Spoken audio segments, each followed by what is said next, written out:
শেখ হাসিনা 2009 সালে ক্ষমতায় আসার পরে তিনি বললেন যে আমি এটা নির্দেশ দিয়েছি সবাইকে, কিন্তু পরে যখন এটা নিয়ে লেখালেখি শুরু হলো বা প্রশ্ন শুরু হলো, উনি তখন বলেছিলেন যে মন্ত্রীরা সব আমার কাছে জমা দিয়েছে, ওই যে বলেন না যে শিয়ালের কাছে মুরগি রাখতে দেওয়া।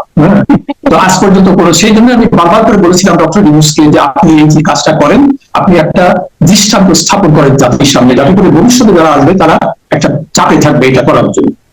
এবং আপনার নিশ্চয়ই মনে আছে যে প্রথমে 15ই নভেম্বর তারা ডেডলাইন ঠিক করেছিল সরকারি কর্মকর্তাদের সম্পদের হিসাব দেওয়ার জন্য, সেটা থেকে পরে আরো 1 মাস বাড়ালো, তারপরে আরো 15ই ফেব্রুয়ারি ছিল লাস্ট ডে, কিন্তু আজ পর্যন্ত আমরা জানতে পারলাম না যে কার কি সম্পদ আছে। কেন এটা দিচ্ছেন না, কেন এটা প্রকাশ করতে করছেন আপনি, কেন, আপনার কারণটা কি থাকতে পারে? আচ্ছা, আমি তো সে কথাটা লিখেছি আমার ওই পোস্টের মধ্যে, যে এখন মানুষের ডক্টর ইউনূসের সততা সম্পর্কে, তার স্বচ্ছতা সম্পর্কে যে মানুষের একটা বিশ্বাস ছিল, সেই বিশ্বাসে ঘাটতি দেখা দিয়েছে। তো আমার কাছে তো এটা বোধগম্য না যে কেন তিনি যদি সৎ মানুষই হবেন বা অন্যান্য উপদেষ্টারা যদি সৎ হবে, সেক্রেটারিরা যদি সৎ হবে, তাহলে এটা তাদের দিতে অসুবিধাটা কোথায়? এটা তো বোধগম্য না।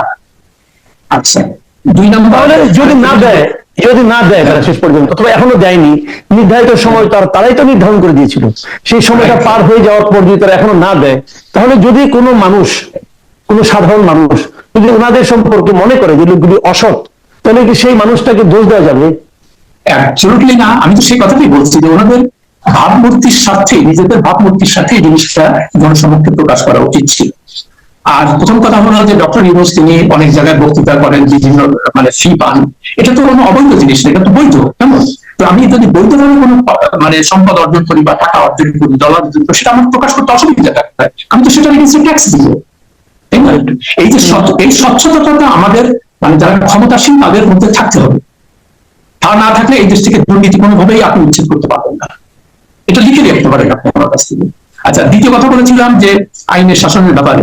আপনি নিশ্চয়ই লক্ষ্য করেছেন তারা প্রথমে বেশ অনেক ধরপাকড় শুরু হলো, কিন্তু মানে আশ্চর্যজনক ভাবে যে বসুন্ধরার কর্ণধার যারা, তাদের বিরুদ্ধে হত্যা মামলা, ধর্ষণ মামলা, মানি লন্ডারিং মামলা, বিভিন্ন রকমের মামলা আছে, কেমন?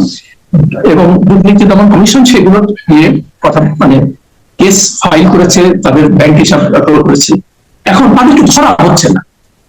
আমি এটাও বললাম যে তাহলে আপনি যে তাদেরকে ছেড়ে দিচ্ছেন, এটা তো it's a selective enforcement of law. আপনি কিছু লোককে ধরছেন, কিছু লোককে ধরছেন না, এটা তো মানুষের মনে হবে স্বাভাবিকভাবে যে নিশ্চয়ই তাদের সাথে নিশ্চয়ই কোনো লেনদেন হচ্ছে। আর সবচেয়ে দুঃখজনক ব্যাপার, কিছুদিন আগে আমি গতকালকে পোস্টে লিখেছি এটা, যে দেখলাম যে নতুন যে ছাত্রদের দল হলো, এরা নাকি, আমি সত্য মিথ্যা জানি না, আমি জাস্ট ফেসবুকে দেখেছি, এরা বসুন্ধরার গ্রুপের কাছ থেকে 1500 কোটি টাকার প্রতিশ্রুতি পেয়েছে নির্বাচনের খরচ মেটানোর জন্য। কেমন? যেটা বললাম এটা কিন্তু আমার কোনো মানে তথ্য প্রমাণ নেই, আমি নাজমুস সাকিবের একটা ভিডিও দেখেছিলাম, সেখানে সেই কথাটা বলা ছিল। তো যাই হোক, এখন যদি সেটা না থাকে, আমি যেহেতু এটা পাবলিকলি অলরেডি প্রচার হয়েছে, তখন উচিত ছিল এই ছাত্রদের যারা এ সম্পর্কে তাদের একটা বিবৃতি দেওয়া। কালকেই দেখলাম ছাত্রদের নাহিদ ইসলাম বলেছে যে আমাদেরকে ধনী মানুষরা তো আমাদেরকে টাকা পয়সা দিচ্ছে, এখন এদের নাম প্রকাশ করলে তাদের ক্ষতি হবে না, এই গ্যারান্টি কে দিবে?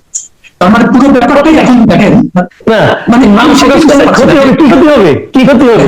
হ্যাঁ, তো সেটাই এখন এই যে জনগণের যে প্রশ্ন দেখা দিচ্ছে নানান, এই যে ডক্টর ইউনূস সম্পর্কে এবং অন্তর্বর্তী, এগুলো তো উন্নতার কারণ। কেমন? তাদের কোনো স্বচ্ছতা নাই কোনো ব্যাপারে।